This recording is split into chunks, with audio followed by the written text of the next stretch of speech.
ফিরতে দুইটি শব্দের জিকির করুন, সম্পদের অভাব হবে না। আল্লাহ পাক রব্বুল আলামিন আপনাকে সম্পদ দান করবেন, এটা আল্লাহ পাক রব্বুল আলামিন পবিত্র কোরআনুল কারীমের ভিতরে নিজেই বলে দিয়েছেন।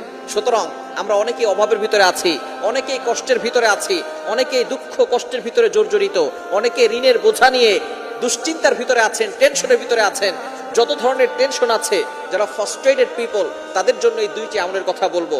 আমি নিজে করে উপকার পেয়েছি, যাদেরকে এই আমলগুলো বলেছি তারাও অনেকটা উপকার পেয়েছে, এবং নবীজি সাল্লাল্লাহু আলাইহি সাল্লাম নিজেই কথা জানিয়ে দিয়েছেন উপকারের কথা।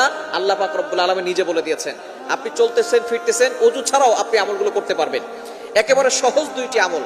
নাম্বার 1, এক নাম্বার আমল হচ্ছে ইস্তেগফার। আস্তাগফিরুল্লাহ, আস্তাগফিরুল্লাহ, আস্তাগফিরুল্লাহ। এই শব্দ কি অনেক কঠিন। আস্তাগফিরুল্লাহ পারে না এটা কিন্তু কোনো মুসলমান নাই যারা আস্তাগফিরুল্লাহ পড়তে পারে না। সবাই আমরা আস্তাগফিরুল্লাহ পড়তে পারি। এর উপকার কি কি আল্লাহ পাক রব্বুল আলামিন নিজে বলছেন। কোরআন খুলেন 29 নম্বর